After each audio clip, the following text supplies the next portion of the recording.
which is right. Very cool.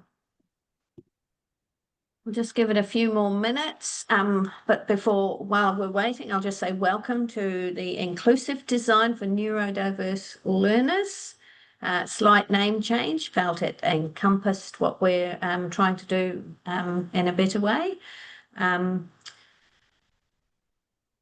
trying to build neuro-inclusive schools. Please add your name to the chat and we will get with everybody soon. I'll leave that to you, Joe, to let us know when you think most people are in. You've got 32 at the moment, so maybe we could make a start and I'll just let people in as we go. Excellent, excellent. Okay, so welcome everybody to the Neurodiverse webinar for this week. I'll hand over to Leonie for the karakia. Good everybody. As usual, we do start with karakia. Me inoi tātou. Ngā mihi o te rā, ki te whānau e hui hui nei. Ia tau te rangi Māori, kia whakatapua tātou me ngā mea, e whakapono ana tātou. Haumi e, hui e, tāiki e. Okay. Next slide, please, Joe. Thank you. So each of these webinars we have a whakatauki. So our whakatauki for today is aha ko he aha te rākau. He hua kei roto. No matter the species of tree, each bears its own fruit.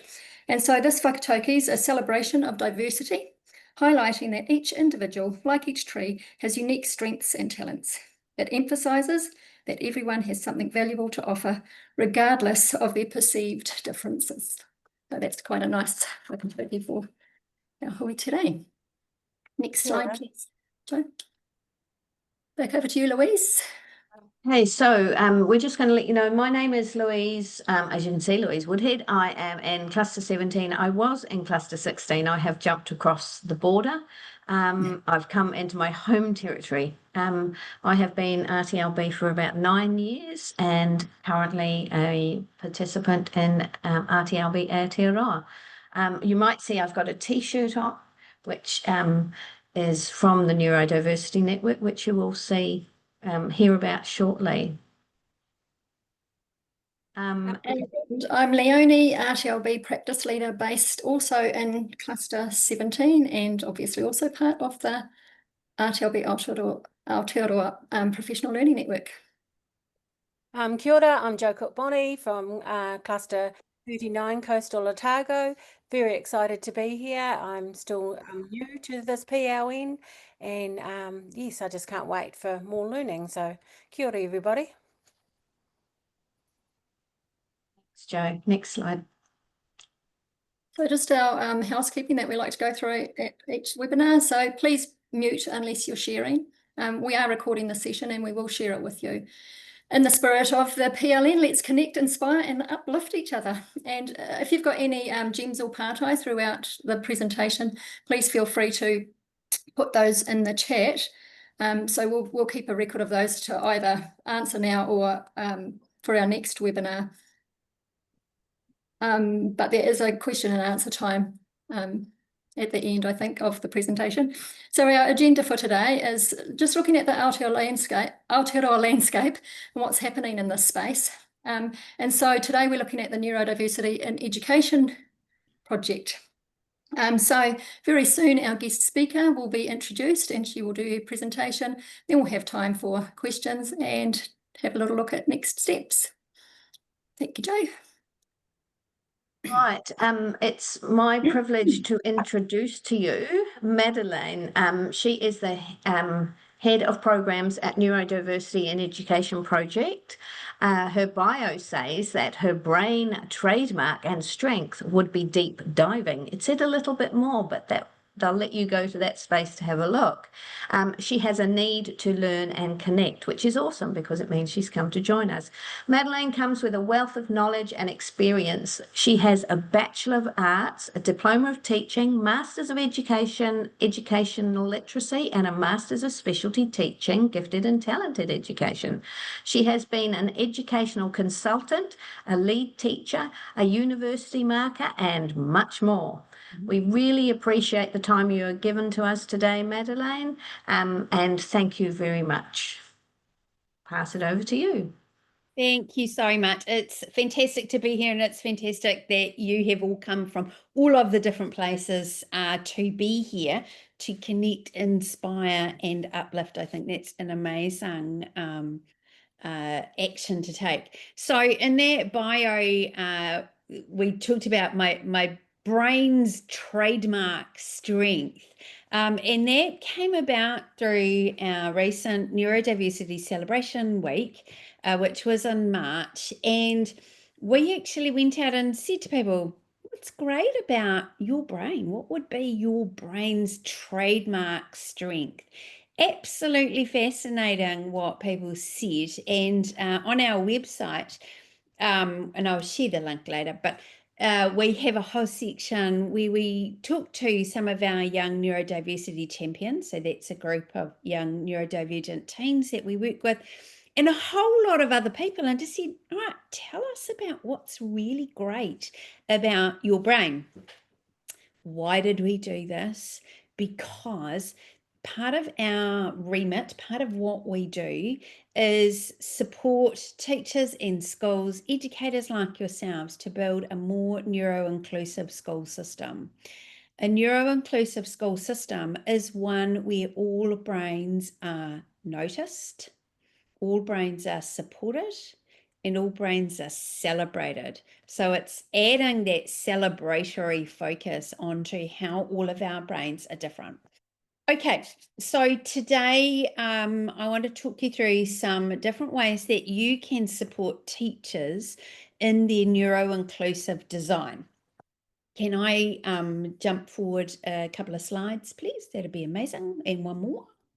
And just in case you don't know who we are, at the Neurodiversity and Education Project, we want to change the world, as you do, no doubt. We want to bring about that more neuro-inclusive school system. So we advocate with our partners, ADHD New Zealand, Autism New Zealand, and the Dyslexia Foundation, as well as our young neurodiversity champions. And we advocate with government and with other partners to bring about that systems change. But we all know systems change is flipping slow and hard. So in the meantime, we're supporting teachers and educators like yourselves, and we're supporting students absolutely directly. Could I have the next slide? Right, let's look at what neuro-inclusive design might mean. So we're just going to break that right down. So the first part of that is the idea of neuro, brains, right? Can I have the next slide? When we're thinking about neuro-inclusive design and thinking about brains, one of the core understandings that we need to help teachers get to is this idea that brains are sequential processes. They do things in order. As teachers, we are often in the zone right down at the bottom, the intellectual processing, the actual learning that takes place in our classrooms is kind of front and center in our minds. But what we don't see happening, unless it's going wrong often, and it's probably your zone as RTLBs called in when things are really not as they should be, that brains have done a whole lot of stuff before they can get to that intellectual processing. So first of all, our brains take in sensory information.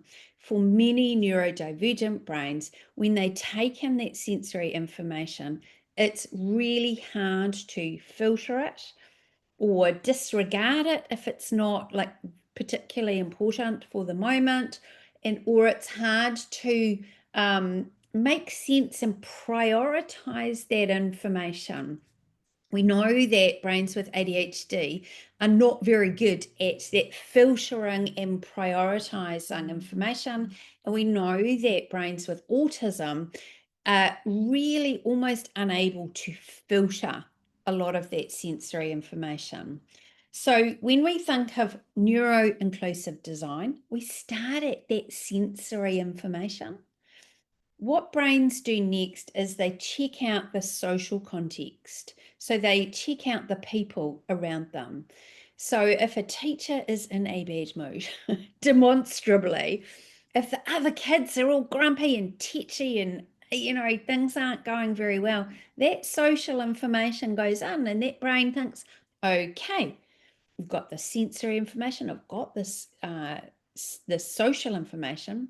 What do I know has already happened that was similar to this? Does a little quick check of memory, right? So this is where our younger children are a disadvantage because they don't have a big memory bank of rich and diverse and interesting experiences to call on. They have a much smaller memory bank, right? So if they're like the environment is uncomfortable, the social environment, everyone's all tetchy. Last time this happened, I had a meltdown. That's what I did. Well, we're probably likely to default into that same thing that we did last time. But if we have a richer memory base, we can choose something else. From that point, the brain creates emotions. This is a really important point to stress, I think, with teachers, is that often teachers will say, well, this child went from 0 to 100, they were completely calm, and then they were completely wild in a heartbeat like that. From our perspective as an outsider, yes, it looks like it happened in a heartbeat, but that brain went through all those steps to get from 0 to 100. Took in the sensory information, it took in the social information, checked stuff out, it made some emotions. Once those things have happened, then the brain can go, okay, cool, now I can do some actual thinking and learning. So you can see how as educators, often our focus is in this thinking and learning. But if these other elements, the sensory stuff, the social stuff, the emotional stuff, aren't nicely lined up and stacked up in a positive way, we actually can't get to that learning. Does that make sense? Hopefully so. I actually don't know why I asked because I can't see very many of you. If you have questions at any time, pop them in the chat. We'll see what we can do with them. It's worth talking to teachers and asking them, where does your energy go as a teacher? Where is your biggest investment in this process? And I almost think that so many teachers will go, well, obviously in the learning stuff, I want kids to be calm and settled and happy, so a little bit more in the emotional stuff, but probably less of a teacher's invested time and attention and energy goes in these fundamental areas, the sensory stuff and the social stuff, right?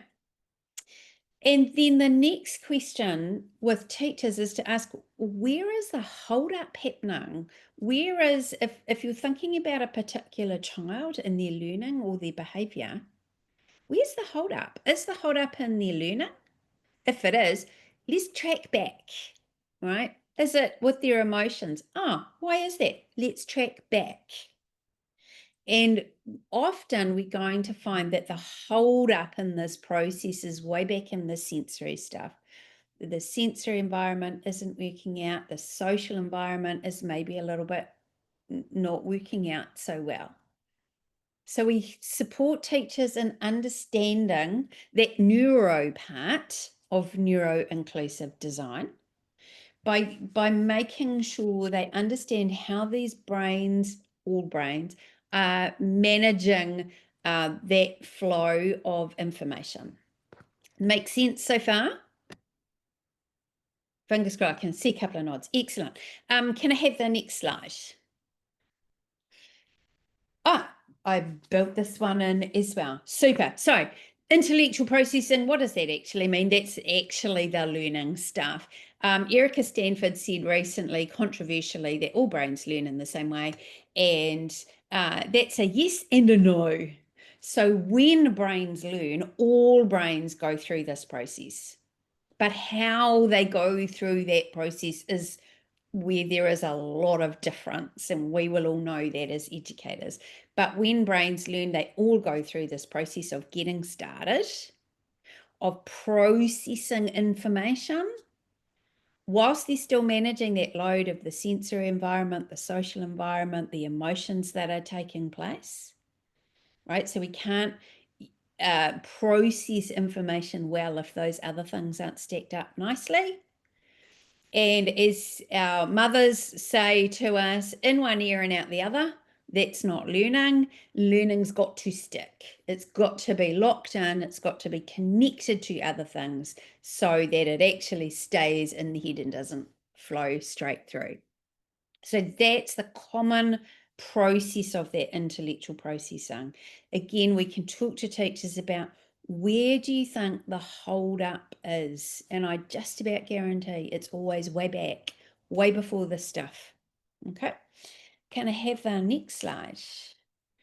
So in working with teachers, and I'm sure you know this and I'm sure you do this, in that coaching process, we start from the most open and we move towards, oh, can we go back a touch?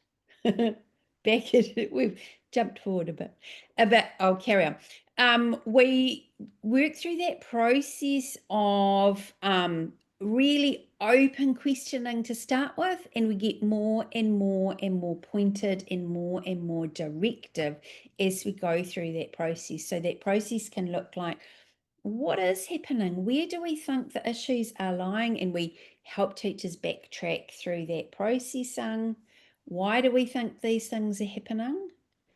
And I think often as educators, unfortunately, when we look at that question of why things are happening, sometimes we get very external. Well, these things are happening because of poor parenting, or because of the can of Coke the child had on the way to school, or because of something really external. But if we actually backtrack into the neuro of neuroinclusive design, we're looking at how brains are working. And we help teachers to be able to work out what to do.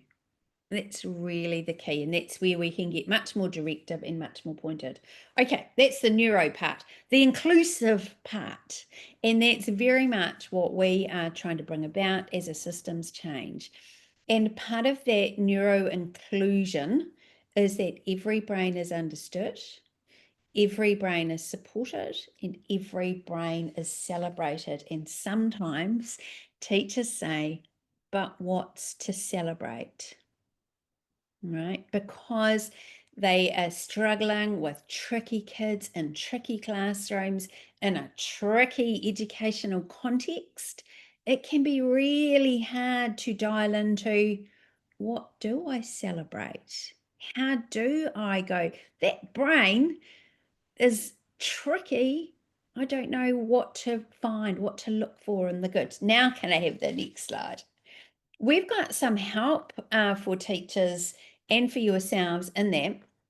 We have a tool called the Neurodivergent Learner Characteristics tool, and we worked with ADHD New Zealand, Autism New Zealand, and the Dyslexia Foundation to lay out a whole lot of different characteristics of our neurodivergent learners, but not categorized by neurodivergence. Because so many of our neurodivergent kids don't just have ADHD on its own. They may well have ADHD and some dyspraxia, or they may be autistic and ADHD, or they may have a little bit of this and a little bit of that, and a little bit of something else that's kind of at a non-diagnostic level, but it interacts with everything else. So often our neurodivergent kids aren't a straight, simple diagnosis. They often have a lot of things going on. So rather than categorizing by diagnosis, we categorize those characteristics by things that teachers can see easily or discuss easily. So for instance, thinking, learning, doing, beliefs about learning, getting organized for learning, and that one caused a lot of giggles, to be fair, because sometimes our neurodivergent learners are not very good at getting organized for learning, but we can find strengths in there. Can I have the next slide? You can download that guide from our website as well. So in each section, we've laid out some strengths and some sticking points that teachers may be able to recognize. So when a teacher is like, this child's really tricky and really tough, and I'm really struggling with them, sometimes if we recognize that struggle, but B, we can help teachers recognize some of those strengths that they might not quite be seeing. So we can use this tool and frame our questioning around what kind of strengths are we seeing?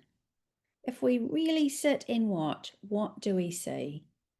Right? And this is really, really helpful to help flip that narrative, help teachers look for things they may have missed about kids.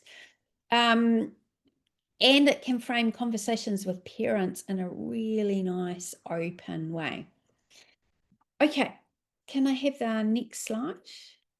And as I was saying, right back at the, back one, there we go, right back at the start, that we have gathered together a whole lot of really interesting people and interesting blog pieces from Neurodiversity Celebration Week that are simply glorious when we're thinking about our neurodivergent learners, helping them to celebrate their strengths. And a great question to ask teachers, you can show them these things. And these posters here are some of our young neurodiversity champions. And you can say to teachers, if your student who you're finding really tricky, or a whole lot of your students, if they were going to make a poster like this with their signature brain strength, what would it be? Right? Really get quite pointed with teachers about supporting them to find strengths.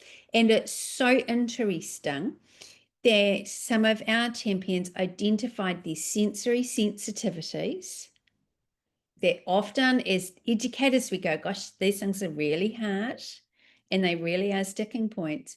But our kids themselves identify those sensitivities as a key strength. How cool is that?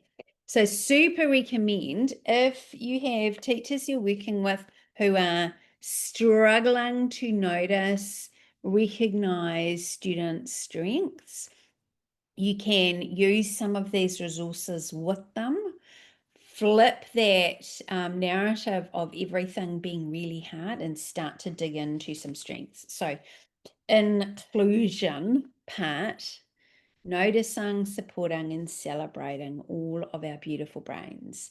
Could I now have the next slide? Wonderful. Right. We've had a bit of neuro. We've had a little bit of inclusion.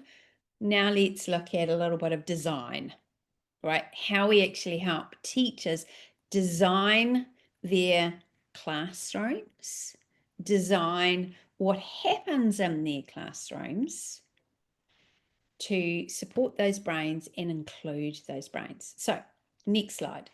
It's a backtrack. Give you a fair warning. Back to this. So we know that our brains work in this order. We know that these parts need to stack up really well for those brains to function, to have that great intellectual processing, that learning that we want to happen. We know we can ask teachers to consider where their effort and attention is going and get teachers to backtrack through where is the actual hold up in the process for particular learners.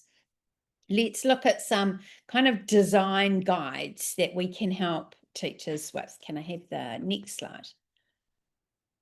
Okay, sensory stuff. It's so important that educators acknowledge that everyone, all of the kids in their room, not just the neurodivergent learners, everyone has sensory preferences. Right? It's quite othering and isolating when as you will appreciate, when a teacher is like, well, this person needs just this particular thing. When we really look with that inclusive lens, we understand that everyone has sensory preferences. On our website, we have a co-design guide that works you through the process of, well, how do you understand everyone's sensory preferences? And honestly, the best and easiest way is to ask kids what their sensory preferences are. We have a way that you can do that breaks it up into categories: light and noise and visuals, movement and action and texture, and there's something else that slips my mind. We have a literal sheet that you can work through with kids, but with really young kids, year 1s and 2s, those things can just be worked through in a discussion, one thing at a time. What is it that you really like in the classroom about the way it looks? What is it that bothers you about the way it looks? You can work those things through as conversations or discussions, and then make sense of that information. Really interestingly, I was working with some RTLBs who are working in a school who had some of those conversations with some year 1 and 2 students.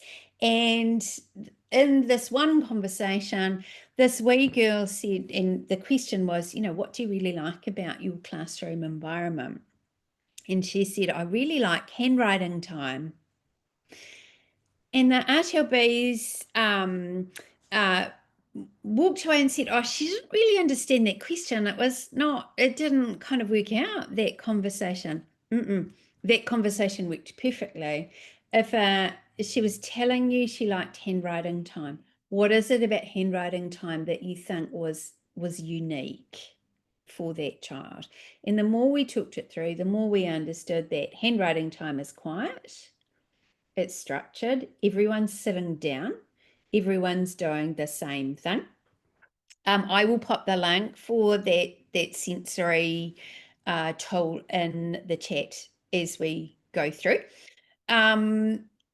So sometimes those conversations that you have with kids about sensory stuff, with all kids, not just kind of that one or that group, you get really good information back, but you have to listen and think it through. It's really worth exploring those preferences and responding to them. However, as with everything in education, there's no one right answer. There's no perfect sensory environment for every child. So it's a matter of supporting teachers to try out different things in their classrooms. And you can support teachers with this idea that we start at the sensory level. We always start there. And we try things out, we see what happens. And then if they work, fantastic, we try something else. If they don't work, equally fantastic, that's still good information. We move on and we try something else. As a very, very general rule of thumb, because sometimes teachers just don't know where to start in that sensory support, the general rule of thumb is less is more, right? And if that is a takeaway that your teachers get, less is more in the environment, that's a really, really great place to start. It is easy to add more into the environment, add more noise, add more action, add more things to look at. It's really hard to remove those things once they are there. So less is more is a great rule of thumb.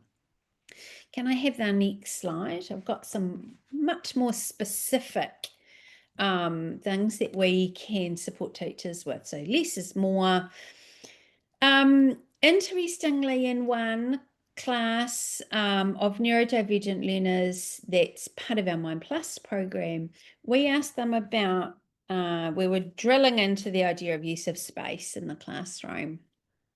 And many of the learners said, I want to work on my own. I want my own space that's quiet and calm.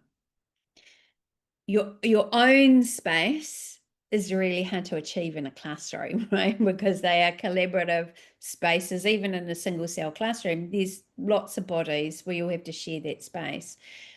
But we worked through some furniture arrangement where there were options for working together in a group, you know, group tables, there were standing tables, but also individual desks that faced the wall.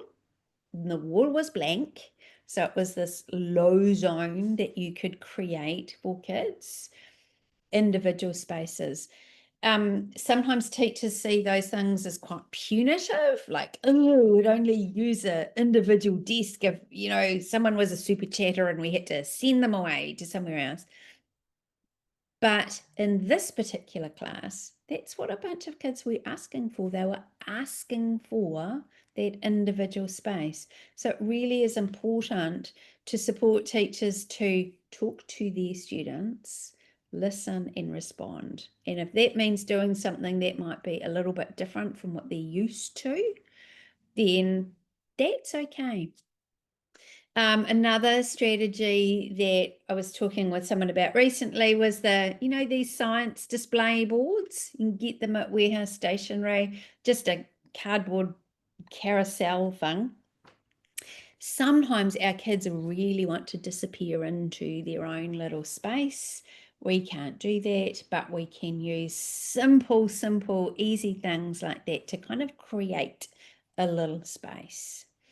Soft furnishings are really important in classrooms in terms of dampening sound. And can I have the next slide on that note of sound? When we ask neurodivergent learners, and we do all the time, in fact, last year we took 200 neurodivergent teens to a hui at Parliament, and we asked them all about what would help make this classroom in school more neuroinclusive immediately, right? Not systems change, but immediately. The most overwhelmingly common answer was deal with the sensory stuff, which is really striking in and of itself. And then where we said we drilled into that more and said, what sensory stuff? Like, what is it that makes the difference? One of the top responses was noise. And that's really hard because, you know, kids talk, etc. Can I have the next slide, please? That would be lovely. So noise can be a real issue for many of our neurodivergent learners, and that is because when there is background noise, the sound they're trying to pay attention to can't get through. And that's a basic brain-based difference in auditory processing. Not to say that neurodivergent learners all have auditory processing disorder, not at all. It's just really hard to pay attention to that one voice. So, can we go back to the sound slide? Sorry, excellent. I think it's really important that we train teachers around noise. And I know this feels a little like teaching 101, that we have classrooms that are quiet and calm, and that we don't have raised voices in classrooms from the teacher or from the kids. And that takes a lot of work because kids aren't naturally quiet and calm. That's okay.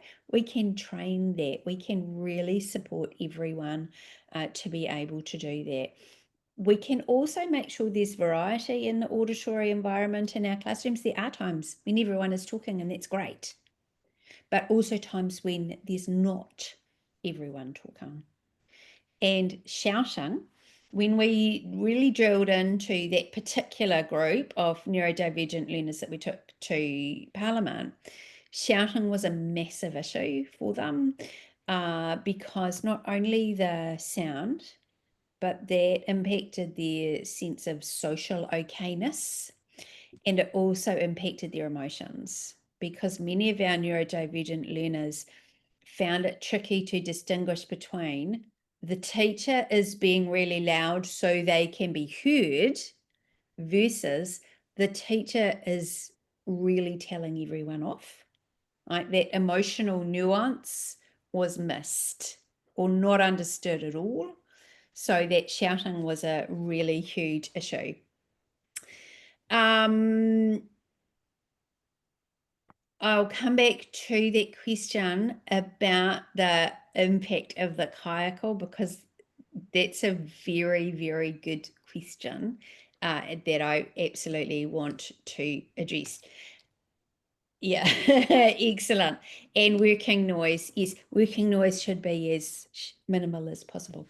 Okay, the next big thing, so kids told us sensory stuff matters. Drilling into that, they said noise matters. Can I have the next slide? Because one of the other things that kids told us is that people matter.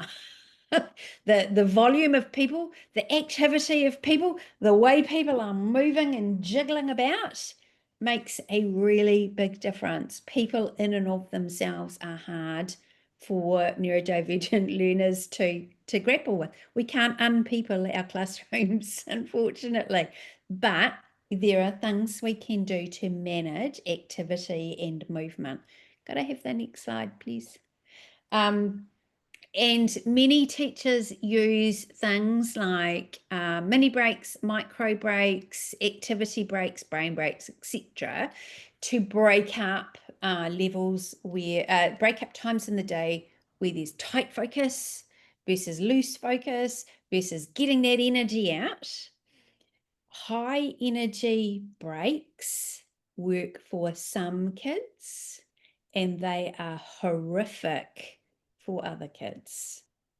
And it is really worth understanding that high energy movement breaks can have quite a variable impact. So the recommendation there is that we vary our breaks. Some breaks are low energy, very quiet breaks. Some are high energy. We also vary the level of focus required, so we don't go from high focus to high focus to high focus to high focus across a working time. That there's some times in the day that are really high focus and some that are lower focus. Yeah. Fidgets is a bone of contention with many, many people. We were talking recently in a school where every child had a fidget, but most of those fidgets were noisy fidgets, and that defeats the purpose, right? You can run all sorts of kind of whole class inquiries into what fidgets are helpful, what fidgets are not. For some kids, fidgets are great for managing and focusing attention. And for some kids, they're completely the opposite. We have to try and see. We need to ask students rather than just go, yeah, everyone fidgets or no one fidgets. The third sensory issue that kids identified is visual clutter, stuff on the walls. When we have visually extremely busy classrooms, it really impacts attention. Yeah. It is the same as noise in terms of the impact in the brain. It can be extremely, extremely distracting to have everything ever on the wall. Makes a big impact on kids. I was working in a school this week and talking about this issue of the visual environment of our classrooms. And the interesting conversation was about, but teachers invest a lot of time and energy in making their classrooms look beautiful. Yes, indeed. But we need to help teachers to think about and understand the impact of their environment on their kids. And the phrase earlier in that question that I want to come back to is about mana enhancing. So we want to make sure we are mana enhancing with our teachers. You are doing a beautiful job in here, blah, blah, blah. But get to those open through to more pointed questions. What do you think the impact of this is on kids? Because that's the bottom line. What is the impact? And if teachers aren't sure, what do? We support them to ask kids. Ask kids what the impact is. And then support teachers to make small changes and get quick wins. Quick and easy wins are really, really important. Okay. Can I have the next slide about visuals? Okay. In this classroom, what is the message that learners might take away? What's the thing they need to pay attention to? Giggles. Yeah. What do you think? Pop something in the chat or unmute and jump in if you're feeling brave. What should a child pay attention to in here? Do we know? Can we tell? Is it quite hard to work out what we should be paying attention to? Is that a question because you don't understand the question, or that's the answer? Yeah, it's hard to know what we should be paying attention to in this visual environment, right? Our visual environments should complement our teaching. So in our teaching, we're clear and we're direct, but there's no clarity in here. And this is such a common visual setup for a classroom, isn't it? Lots of interesting things happening, lots of great pictures, lots of lovely colors. That's a good emoji, tell you. Yeah, it hits my brain too. And we're fully functioning adults. So we need to, can I have the next slide? Calm our classrooms down. This is AI generated. This is not a real classroom. But the real change here is that we can direct attention. So the minute that we pop something on that whiteboard, that's where the attention's going to go, because it can't go anywhere else. There's not 500 other things competing for our attention. Yeah. So it makes a huge difference in how those brains can process that information. Remember, for many of our autistic brains, they can't filter out all of those other things. They stay front and center. So our role as educators is to do the filtering for them. And filtering means we can show that brain where the attention needs to go. Now, as I said, working with a school recently, the leadership team said, yes, but our teachers take great pride in their colourful, stimulating classrooms. Yes, indeed.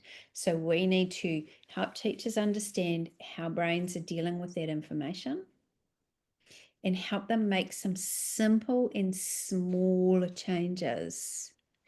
Teachers don't need to strip everything off their walls and have completely bland, nothing happening classrooms, but maybe just, have you heard the idea of a mullet classroom, but business at the front and party at the back? Maybe in the area where we want kids to pay attention, we have that nice and clear and clean and simple, and other things are out of the visual line. And to support teachers, we help them understand the impact. Okay. I am just going to talk through two more things, and then I want to come back to questions. So can I have the next slide?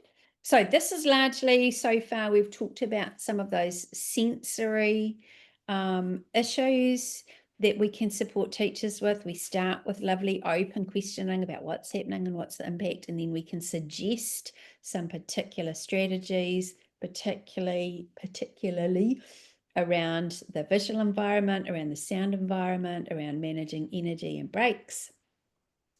And once we can get some traction in that sensory environment, we might start looking at the social environment. One of the key things in that social environment is that the teacher proactively always takes the stance that all of our brains are different, and that's a great thing. That normalizing difference statements are explicitly said so that kids themselves understand that all of their brains are different, and that is all fantastic and normal. The normal is not that everyone is the same. Yeah, and those messages need to be out loud and upfront. When we ask neurodivergent learners what helps them in the social environment, clarity comes up time and time again. When a teacher is really clear about what they want to happen and how they want it to happen, so are the kids. And if everyone is clear on what is going on, the kind of social chaos is minimized and we can all just get on with it. So we can help teachers understand things they're going to try, right? Make statements about normalizing difference. Be very clear in your communication. Elevate kids' strengths. So that's mana enhancing, but enhancing the mana of all of the kids in your classroom. And that's where we go back to that, those strengths out of the neurodivergent learner characteristics. Because if teachers can't identify strengths in kids, they can't name them and elevate them and go, wow, Johnny, that was a really creative response you just gave. Might have been completely off beam, but massively creative. You know, we need teachers to be focusing on strengths and to be doing that out loud with their class. And much in keeping with a Ross Green approach, we know that many of our neurodivergent learners simply don't learn social skills by magic. They need to be taught some of those very basic social skills that maybe we take for granted. Turn taking, conversational bidding, answering people when they ask you a question, asking questions in the first place. Sometimes those basic social skills that we assume that kids pick up, they're missing. We can actively teach them. We can actively teach them with the whole class. And these things don't need to be hard or time consuming, especially when you've got teachers who are saying, but we're really constrained by curriculum. The curriculum won't be sinking in if those sensory and social and emotional things aren't in line first. So we start with those things. Right, one more thing, and then I want to get to questions. So sensory stuff, social stuff, we can suggest things for teachers to try. Can I have the next slide? Amazing. Sometimes it's important to give teachers the license, to the empowerment, the confidence, to understand that emotions can be front and center in everything that we do in our classrooms, and to acknowledge them, to name them, to recognize them, and to make sure social and emotional support is always on, and that these things don't need to be hard. It can be as simple as emotional check-ins, right? Getting very, very, very simple strategies in place. How's everyone doing? How's our day going? Are we feeling good? You know, very simple, very direct, though, that acknowledgement of emotions, and that we don't talk about positive and negative emotions. Emotions are just things that our brains make. They're not positive, they're not negative, they just are. That's where this idea of radical acceptance comes in. A little personal story. Today is the anniversary of the Hiroshima bomb being dropped. And usually today, if I'm with a class, I'll read a story about that because I have a family connection that goes back a wee way about this. And every year without fail, if I'm reading a story about Hiroshima to a class, I will get very teary. Some kids are like, oh, what? What's going on there? What are you doing there? And I can name those emotions. This makes me feel really emotional when I tell this story because I have this connection. Your feelings and my feelings don't need to match. They just are there. All right, so teachers actually being honest, being accepting, not being overboard, but just non-judgmental and accepting about emotions and the impact they're having in our classroom. We've talked about micro breaks as well. And I just want to come back to this comment about micro breaks, which was, yeah, so helping teachers understand that quiet can be an absolutely valid break time. And I think sometimes we can be quite pointed with teachers. If we've gone through lots of lovely other openness, we can say, right, what I want you to try for a week is having a high energy break and a low energy break each day instead of 2 high energy breaks. Can we mix it up and see what happens? Right? Giving teachers permission to try something, telling them to try something, and to help them really dig in to their impact. Okay. I feel like we are really, really coming close to the end. So if you have, I have a whole lot more I could talk about, but I'm conscious of your time. If you have other questions, can you pop them in the chat now? Kayako having an impact. I'm just checking this one back. Okay. So the question about the sensory, asking kids about their sensory needs, I think, is asking about the kayako's impact on that sensory environment. And I think as RTLB, that might be a conversation that you have with kids quietly. Rather than asking kids, that's not built into our sensory audit for kids, but that might be something that you have conversations with kids about. And then as part of your coaching, look, that you could probably bring that into the social environment and emotional environment by asking teachers, what do you think the impact is on kids of your voice level or of your tone?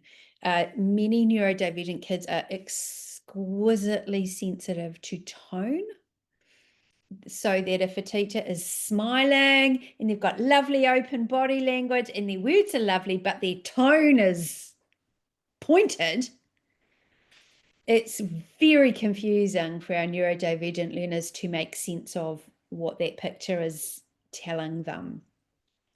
One of the messages that I often give is all roads need to lead to Rome.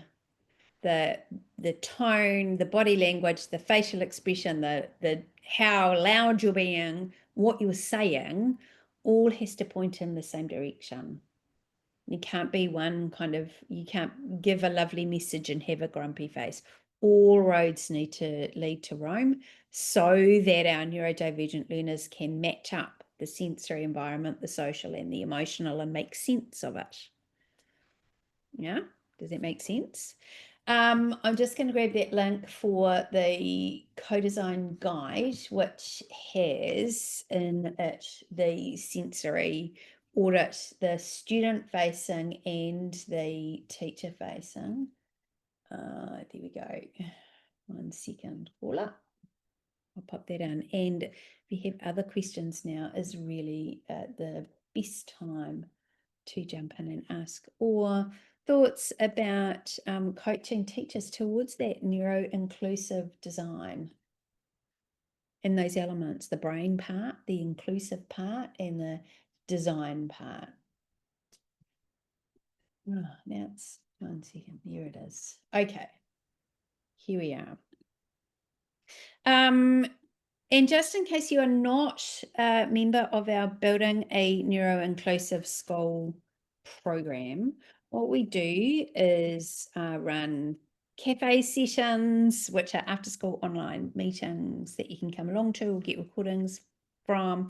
We have resources that we share, strategies that we share, and as you might have guessed, we love coming and talking with you also. So if your cluster is like, right, let's get together and bring all our big questions, get in touch. So our email is, so if you jump on our website there, Margaret, your question is how do you join? Jump on our website there, neurodiversity.org.nz/BNS, building a neuroinclusive school. You can join up right there. And if you want to email me directly, instead of trying to spell my name, which is a mare, thanks mum and dad, direct email address is bns@neurodiversity.org.nz. Okay. Social information and memory check for adolescents. Really interesting question about our teens. That is a fantastic question. So when that memory bank is full of unpleasant experiences or unpleasant reactions or things that are not helpful, for our adolescents, their brains are still doing exactly the same process, but it may well be there is more of that checking the social context and, you know, checking what peers are doing and preferred peers rather than all peers.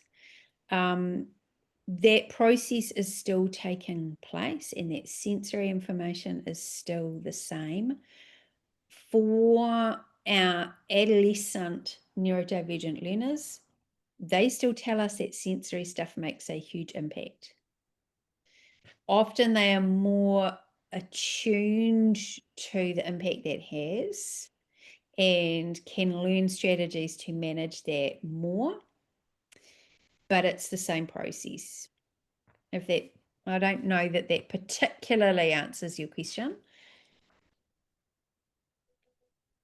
but perhaps starting. Okay, any other questions or thoughts? I'm just going to flick the slides through Yes. because you've got a, well, I think I will. You have a something there that they look at all the amazing slides she made for us. Sorry, we ran out. It's okay. Maybe we will get us back. There's the community website, but there is also a QR code coming up, which we can leave for people to take a photo of while you're maybe answering a few questions. That's fabulous, thank you. So our, much like RTLB Aotearoa, Building a Neuroinclusive School is a Ministry of Education funded network of expertise. If you know anything about Ministry of Education funding, you'll know that it's precarious. So your feedback really does matter to us in that funding perspective, but also we're really interested to hear from you. What kind of issues you see are top of mind in schools, and how we might be able to help you respond to those issues. So for instance, earlier this year, one of the cluster managers in the South Island came and said, an issue we're noticing is the way teachers communicate with kids, and this is an issue.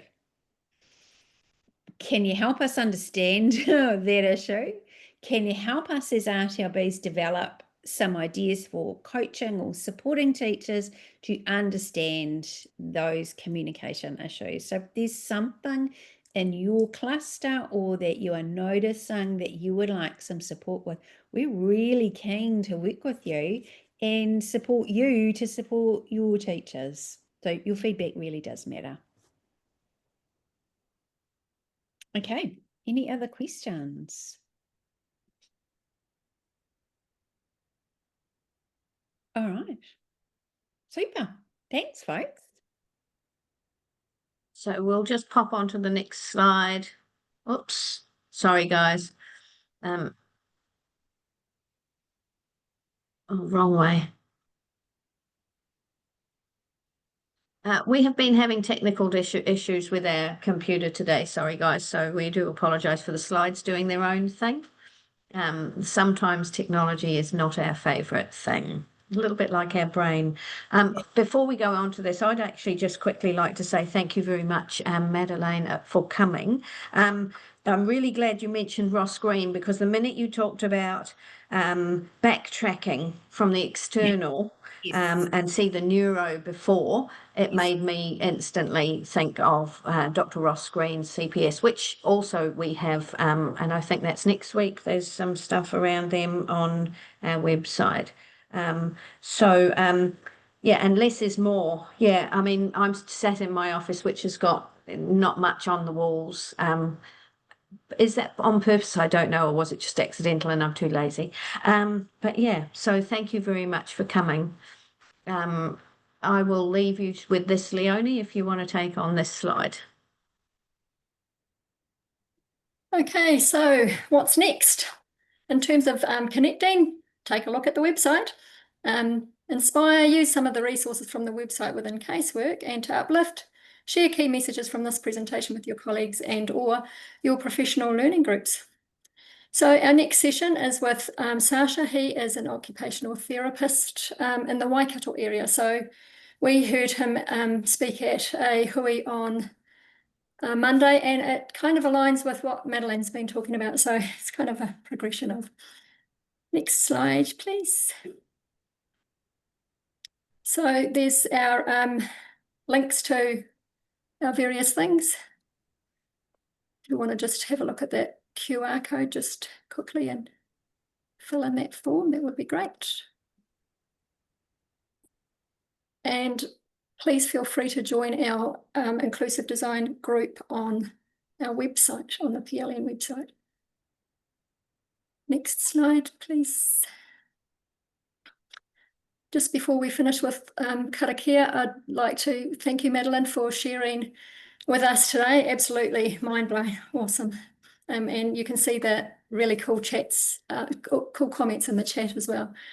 Thank RTLB, thank you to RTLB who have attended today. I see a couple of practice leaders and cluster managers here as well, so that's great too. Thank you for coming along. So we'll finish with karakia.